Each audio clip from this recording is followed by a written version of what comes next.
அஸ்ஸலாமு அலைக்கும் வரஹ்மத்துல்லாஹி வபரகாத்துஹு. விதியல் இணையதளத்தின் மற்றும் ஒரு யூடியூப் நிகழ்ச்சியோட அவள் சந்திப்பதில் மிக்க மகிழ்ச்சி அடைகின்றேன். இன்று நான் அவங்களோட பேசுகிற விடயம் தான் என்னவென்று சொன்னால், ஆளும் கட்சி அதாவது வெளிவிவகார அமைச்சர் விஜய் தேகரத்துக்கும் முஸ்லிம் சிவில் அமைப்புகளின் பிரதிநிதிகள் இடையிலான சந்திப்பு ஒன்று நேற்று ஏப்ரல் 30 வெளிவிவகார அமைச்சில் இடம்பெற்றிருக்கின்றது. இது தொடர்பாகத்தான் நான் உங்களுடன் இன்று விரிவாக கலந்துரையாடுகிற விடயம். அதாவது இன்று வெளியான விடிவெள்ளி பத்திரிகை வந்திருக்கிறது. இனவாத செயற்பாடுகளுக்கு அரசாங்கம் இடமளிக்காது, முஸ்லிம் சமூகத்தின் பிரச்சனைகளை தீர்ப்பதில் உணர்வுபூர்வமாக செயற்படுவோம், முஸ்லிம் சிவில் அமைப்புகளுடன் சந்திப்பில் அமைச்சர் விஜய் தேகரத் உறுதியளிப்பு என்று தலைப்புச் செய்தி வந்திருக்கின்றது. அதாவது என்னவென்று சொன்னால், உங்களுக்கு தெரிந்த விடயம் தான், கடந்த ஏப்ரல் 21 ஈஸ்டர் தற்கொலை தாக்குதலின் 6வது ஆண்டு பூர்த்தி நிறைவடைந்தது. இதனை முன்னிட்டு இலங்கையில் இருக்கின்ற 16 முஸ்லிம் சிவில் அமைப்புகள் இணைந்து அகில இலங்கை ஜம்மியத்துல் உலமாவின் தலைமைத்துவத்தின் கீழ் அவர்கள் கூட்டாக ஒரு அறிக்கை ஒன்றினை வெளியிட்டிருந்தார்கள். அந்த அறிக்கையின் தொடர்ச்சியாகத்தான் இந்த சந்திப்பு ஏற்பாடு செய்யப்பட்டதாக கூறப்படுகின்றது. ஆனால் உண்மையிலேயே தற்போது எதிர்வருகின்ற 6ஆம் தேதி செவ்வாய்க்கிழமை, மே மாதம் 6ஆம் தேதி செவ்வாய்க்கிழமை நாடளாவிலிருந்து உள்ளூராட்சி மன்ற தேர்தல் இடம்பெறுகின்ற நிலையில் இப்படியான சந்திப்பு ஏற்படுத்தப்பட்டிருப்பது சமூக ஊடகங்களில் பரவலாக பேசப்படுகின்றது. குறிப்பாக கடந்த ஜனாதிபதி தேர்தல் காலப்பகுதியில் எங்களுடைய அகில இலங்கை ஜம்மியத்துல் உலமா ஒரு நிபந்தனையை விதித்தது என்றால், ஜனாதிபதி தேர்தலில் போட்டியிட அனைத்து வேட்பாளர்களும் எங்களை நேரடியாக எங்கள் காலடிக்கு சந்திக்க வேண்டும் என்ற ஒரு இது போட்டார்கள். ஆனால் அதற்கமைய சஜித் பிரேமதாசா, ரணில் விக்ரமசிங்க, அன்றகுமார் திசாநாயக்கா போன்ற பலர் அகில இலங்கை ஜம்மியத்துல் உலமாவின் காரியாலயத்திலிருந்து சந்தித்து பல வாக்குறுதிகளை வழங்கினார்கள். ஆனால் ஆட்சிக்கு வந்த பின்னர் அவர்கள் அந்த வழங்கப்பட்ட வாக்குறுதிகளை மறந்துவிட்டனர். இவ்வாறான நிலையில் தான் ஜம்மியத்துல் உலமா என்ன செய்தது என்று சொன்னால், இன்று அவர்களுடைய தேர்தல் காலத்தில் இருந்த கோஷமான நாங்கள் யாரையும் தேடி செல்ல மாட்டோம் என்பதை மறந்துவிட்டு அவர்களுடைய காலடி சென்றது. குறிப்பாக அமைச்சர் சரோஜா போல்ராஜை சந்தித்தார்கள், அதுபோன்று அமைச்சர் விஜய் தேகரத் சென்ற பல சந்திப்புகள் சந்தித்தார்கள். அப்படி ஜனாதிபதி தேர்தலில் ஒரு நிலைப்பாடும் அகில ஜம்மியத்துல் உலமாவுக்கு உள்ளூராட்சி மன்ற தேர்தலில் இன்னொரு நிலைப்பாடும் வரக்கூடாது. அதாவது ஜனாதிபதி தேர்தலில் அவர்கள் சந்திக்க மாட்டோம் என்றால் உள்ளூராட்சி தேர்தல் நடக்கிறவர்கள் ஏன் போக வேண்டும்? அதாவது நேற்று வெளிவார அமைச்சர் விஜய் தேகரத்துடனான சந்திப்பின் போது அகில ஜம்மியத்துல் உலமா தலைமையிலான குழுவினர் தலைமையில் தான் குழு சென்றிருக்கின்றது. இந்த சந்திப்பின் போது ஜம்மியத்துல் உலமாவுடைய தலைவர் செயலாளராக இருக்கின்ற ஷேக் அர்கம் நூராமி தெளிவாக குறிப்பிட்டிருக்கின்றார், இது தேர்தல் காலத்தில் இடம்பெறுகின்ற சந்திப்பாக இருந்தால் தேர்தல் விடயம் தேர்தல் காலத்தில் ஏற்பாடு செய்யப்பட்டிருக்கின்றது என்று குறிப்பிட்டார். அதுக்கு எங்களுடைய வெளியுறவு அமைச்சர் குறிப்பிட்டிருக்கின்றார், இல்லையே தேர்தலை இலக்காக வச்சு செயற்படுத்தவில்லை, முஸ்லிம் அமைப்புகள் விடுத்த வேண்டுகோள், அதாவது முஸ்லிம் அமைப்புகள் தனித்தனியாக விடுத்த வேண்டுகோளுக்கு நாங்கள் ஏற்பாடு செய்தோம் என்றால் தனித்தனியாக வேண்டுகோள் விடுத்த அமைப்புகளின் பெயர்களை வெளியிடுங்கள். இதுவரைக்கும் நீங்கள் வெளியிடவில்லை. அதுபோன்று இந்த நிகழ்ச்சியை சந்திப்பை யார் ஏற்பாடு செய்தார் என்று கலந்து கொண்டவர்களுக்கு தெரியாது. அதாவது முஸ்லிம் கவுன்சில் ஆஃப் ஸ்ரீலங்கா, தேசிய சூரா சபை, அகில இலங்கை ஜம்மியத்துல் உலமா, அகில இலங்கை முஸ்லிம் லீக் வாலிப முன்னணி, ஸ்ரீலங்கா முஸ்லிம் மீடியா போரம், இப்படி பல சங்கங்கள் சென்றிருக்கின்றது. அதில் யாருக்கு யாரு கோஆர்டினேட் பண்ணார்கள் சொல்லி உண்மையிலேயே, அதாவது உங்களுக்கு தெரிந்த விடயம் தான், பாராளுமன்ற தேர்தல் பிற்பாடு புதிய அமைச்சரவை நியமிக்கப்பட்டது. இதில் முஸ்லிம் பிரதிநிதித்துவம் உள்ளடக்கப்படவில்லை. இந்த முஸ்லிம் பிரதிநிதித்துவம் உள்ளடக்கப்படாத நிலையில் பல விமர்சனங்கள் எழுந்த நிலையில் தான் வெளிவார அமைச்சர் விஜய் தேகரத் அக்குரணைக்கு அக்குரணையில் இருக்கிற அகில இலங்கை ஜம்மியத்துல் உலமா அக்குரணைக்கு சந்தித்தார். அதன் போது இந்த கேள்வி எழுப்பப்பட்ட போது, நாங்கள் இனமதமாக பேச மாட்டோம், இனமதம் பார்க்க மாட்டோம், இனமத அடிப்படையில் பாகுபாடு காட்ட மாட்டோம், செய்ய மாட்டோம் என்று இந்த அமைச்சரவை நியமனம் நடந்திருக்கின்றது, நீங்கள் பேசக்கூடாது என்று அங்கு கேள்வி எழுப்பியவர்கள் வாயை மூட வைத்தார். இப்படி அன்று வாயை மூட வைத்த விஜய் தேகரத் இன்று முஸ்லிம்களை பிரதிநிதிகளை அழைத்து முஸ்லிம் சமூகத்தின் பிரச்சனைகளை பேசியிருக்கின்றார். இதன் போது கூட எங்களுடைய அகில இலங்கை ஜம்மியத்துல் உலமா இந்த அமைச்சரவை விடயத்தை ஏன் தெளிவுபடுத்தவில்லை? அடுத்த விடயம் தான், அந்த முஸ்லிம் அமைச்சர்கள் நியமிக்கப்பட வேண்டும் சுட்டிக்காட்டிய போது குருநாகல் மாவட்டத்தை சேர்ந்த பாராளுமன்ற உறுப்பினர் அஸ்லம் அவர்கள், அதாவது ஆளும் அரசாங்கத்தில் அஸ்லம் அவர்கள், எங்களுக்கு அமைச்சரவை அமைச்சர் தேவையில்லை என்று குறிப்பிட்டு விட்டு நேற்று அவர் ஊடகங்களுக்கு கருத்து வெளியிட்டிருக்கின்றார். முஸ்லீம்களுடைய பிரச்சனை, முஸ்லீம்களுடைய நாங்கள், அதாவது ஆளும் தேசிய மக்கள் சக்தி, நாங்கள் இனமத அடிப்படையில் பேசுவதில்லை, இனமத அடிப்படையில் நாங்கள் செய்வதில்லை என்று கூறிவிட்டு இந்த முஸ்லீம்களுடைய பிரச்சனைக்கு பேசுவதற்கு உங்களுடைய என்ன நிலைப்பாடு? இது உள்ளூராட்சி மன்ற தேர்தலை இலக்கு வைத்து நீங்கள், அதாவது குறிப்பாக பரவலாக பேசப்பட விடயம் தான், இந்த முறை உள்ளூராட்சி மன்ற தேர்தலில் ஆளும் தேசிய மக்கள் சக்தி அரசாங்கத்தின் வாக்கு வங்கியில் பாரிய வீழ்ச்சி ஏற்படும் என்று குறிப்பிடுகின்றது.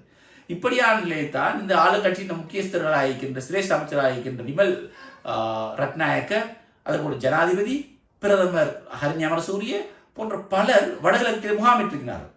குறிப்பாக மன்னார், தமிழ் முஸ்லிம்கள் வாழ்கின்ற மன்னார், மட்டக்களப்பு, வவுனியா போன்ற அனைத்து மாவட்டங்களில் முகாமிட்டு பிரச்சாரங்கள் என்றால் பயம் வந்து விட்டது. கடந்த முறை கிடைத்த வாக்கு, வடகிழக்கு கிடைத்த வாக்கு இந்த முறை கிடைக்க மாட்டார்கள். அப்படியான ஒரு நேரத்தில் தான் இந்த சந்திப்பு ஏற்பாடு செய்யப்பட்டிருந்தது.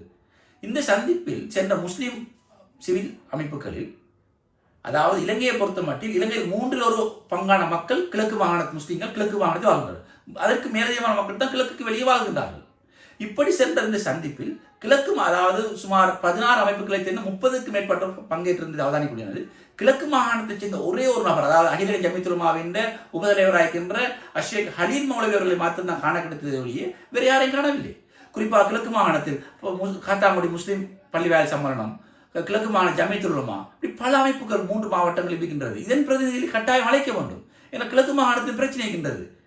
அதாவது குறிப்பாக அக்கரைப்பட்டில் நிர்மாணிக்கப்பட்ட சுனாமி வீட்டு திட்டம், அண்மையில் அக்கரைப்பட்டது என்ற ஜனாதிபதி சுனாமி வீட்டு திட்டத்தினை இந்த பிரதேசத்தில் உள்ள மக்கள் இந்த விகிதாசாரப்படி பங்கிடுவேன் என்று குறிப்பிட்டார். ஆனால் இதுவரைக்கும் இந்த நடவடிக்கை எடுக்கவில்லை.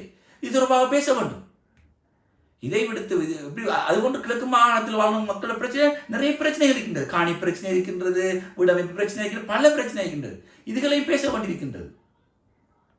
அதுபோன்றுதான் வடகிழக்கு வெளியில், குறிப்பாக மேல் மாகாணத்தில் தெய்வலை மீலாத் பாடசாலை பல பிரச்சனைகளை எதிர்நோக்கி கொண்டிருக்கின்றது.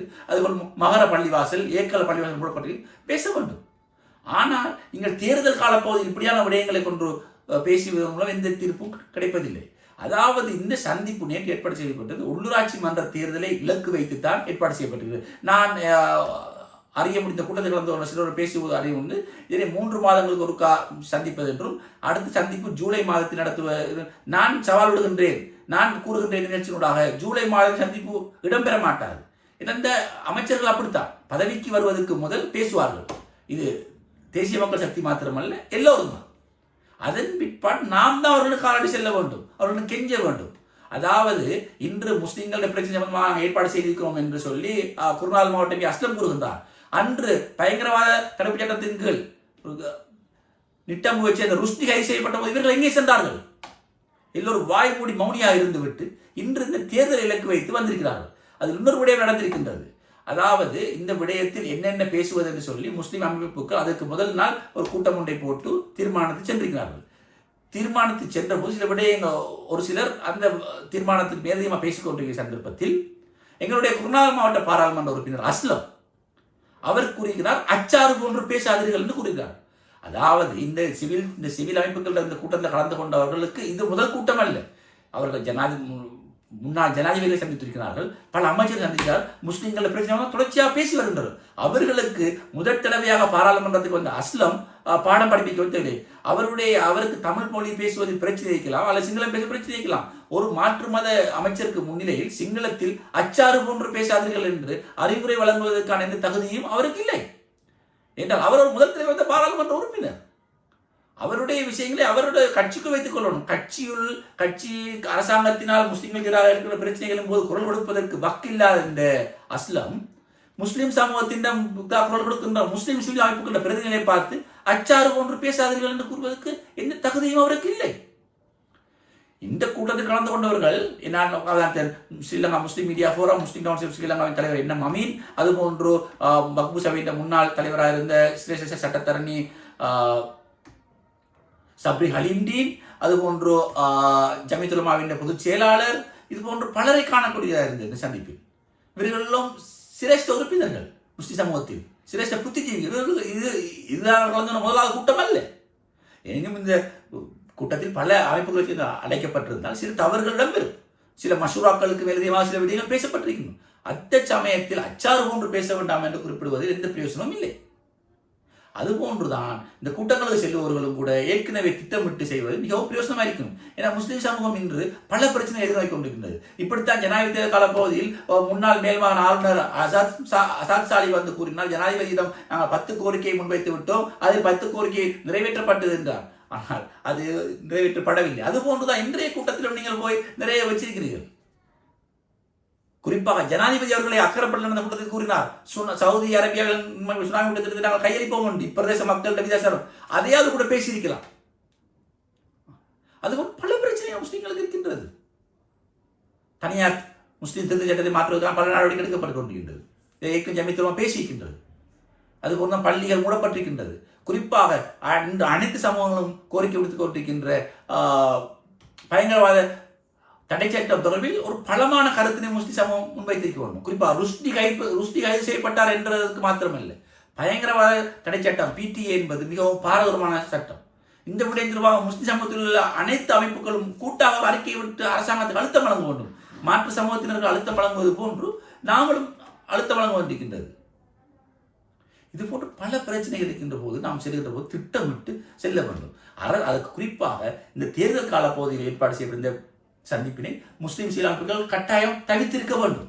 அதை விடுத்துவிட்டு முண்டி எடுத்துக் கொண்டு போய் சந்தித்து எந்த பிரயோசனமும் இல்லை. தேர்தல் காலம், தேர்தலுக்கு இன்னும் குறிப்பிட்ட சில நாட்கள் தான் இருக்கின்றன. 4 நாட்கள் 6 நாட்கள் தான் தேர்தல் இருக்கின்றது.